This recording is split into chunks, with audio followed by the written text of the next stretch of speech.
we're getting a new look at the AI-powered Siri. More on that coming up, but first, there is no shortage of remakes and sequels at Summer Game Fest 2026, but Sega is tasking RGG Studio with reinvigorating the company's biggest fighting series. Instead of simply making Virtua Fighter 6 and appealing to its devoted but niche fanbase, the studio's ambitions are much bigger.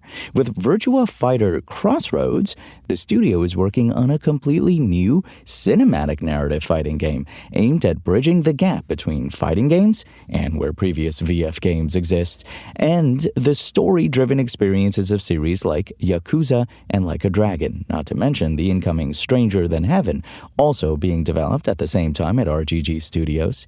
Set in the fictional city of Villa Sipara in Southeast Asia, Crossroads isn't an outright reboot of Sega's biggest fighting series.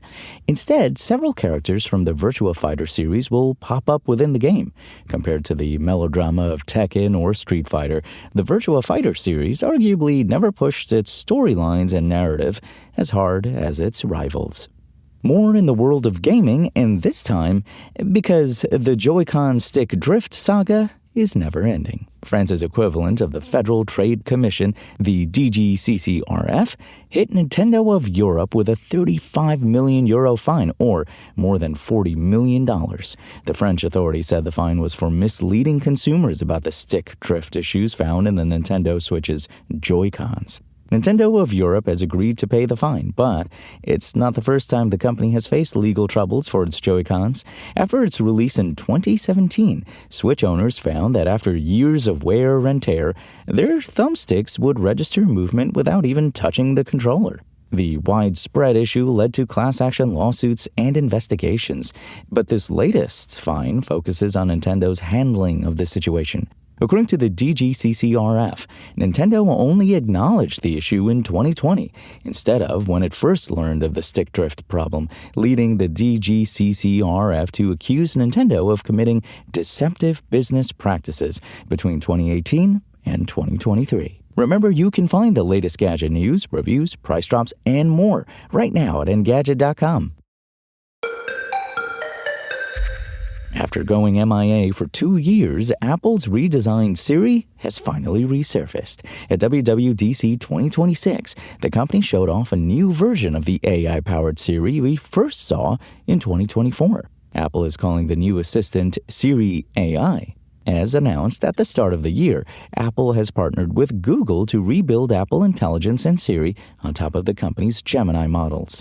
On the iPhone, the new Siri lives inside the device's dynamic island, which debuted on the iPhone 14 Pro in 2022 before Apple brought it over to the regular iPhone in 2023.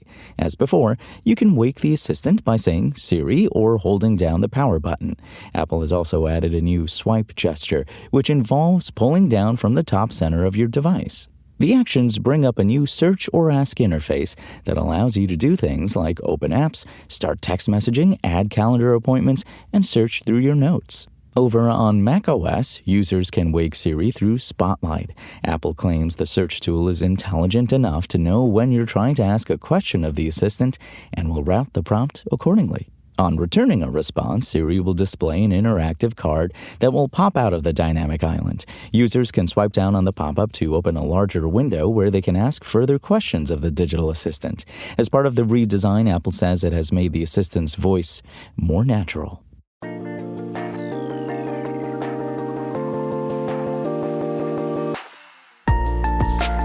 Thanks for listening to the show. Make sure to rate, review, and subscribe on Apple Podcasts. Today's show featured journalism by Engadget contributor Igor Bonifacic and was produced by Spoken Layer. I'm Imran Sheikh, and we'll talk more tomorrow.